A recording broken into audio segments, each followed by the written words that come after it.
Hai, perkenalkan nama saya Desi Honakawatu dengan NIM 2008110370.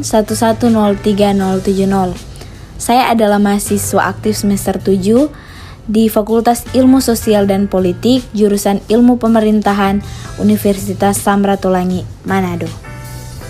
Ini adalah mata kuliah Politik Identitas dan Studi Multikulturalisme.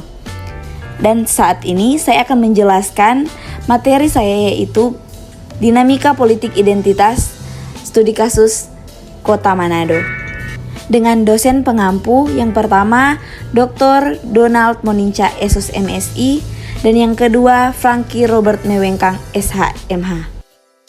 Kita akan masuk dalam materi. Yang pertama adalah pengertian politik identitas. Di sini kita akan mencari tahu apa sih yang dimaksud dengan politik identitas. Politik identitas adalah politik yang menggunakan identitas kelompok seperti agama, etnis, atau ras untuk meraih kekuasaan. Di Indonesia, politik identitas mulai berkembang di era reformasi. Hal ini disebabkan oleh beberapa faktor, antara lain yang pertama, kegagalan pembangunan ekonomi yang tidak merata yang menyebabkan munculnya kesenjangan sosial dan ekonomi antar kelompok masyarakat. Yang kedua, keragaman sosial dan budaya yang menyebabkan munculnya perbedaan kepentingan dan persepsi antar kelompok masyarakat. Dan yang ketiga, perkembangan teknologi informasi yang memudahkan kelompok-kelompok identitas untuk berkomunikasi dan bermobilisasi. Sekarang kita masuk dalam politik identitas di Manado. Politik identitas di Manado mulai berkembang di era reformasi. Hal ini ditandai dengan lahirnya beberapa kelompok identitas yang antara lain: yang pertama, Brigade Manguni Indonesia. Yang kedua, Legium Christum. Yang ketiga, Laskar Manguni.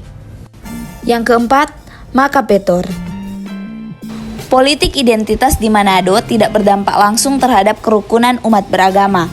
Hal ini disebabkan oleh beberapa faktor, antara lain: yang pertama, toleransi dan sikap terbuka masyarakat Manado terhadap perbedaan agama dan etnis. Yang kedua, keberadaan kelompok identitas yang tidak diikat oleh primordial agama atau etnis, melainkan diikat oleh kepentingan. Yang ketiga, peran aktif pemuka agama, pemerintah setempat, aparat keamanan, tokoh masyarakat, dan lembaga informal dalam menjaga kerukunan umat beragama. Meskipun demikian, politik identitas di Manado tetap memiliki potensi untuk mengancam kerukunan umat beragama.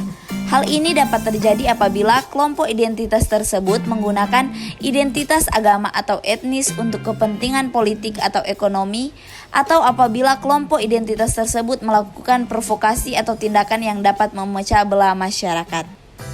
Berikut ini adalah rekomendasi untuk menjaga kerukunan umat beragama di Manado. Yang pertama, meningkatkan pemahaman masyarakat tentang pentingnya toleransi dan kerukunan umat beragama. Yang kedua, memperkuat peran pemuka agama, pemerintah setempat, aparat keamanan, tokoh masyarakat, dan lembaga informal dalam menjaga kerukunan umat beragama. Dan yang ketiga, mengembangkan kerjasama antar umat beragama dalam berbagai bidang seperti pendidikan, ekonomi, dan sosial budaya. Itulah materi yang telah saya bawakan dengan judul Dinamika Politik Identitas Studi Kasus Kota Manado. Sekian dan terima kasih.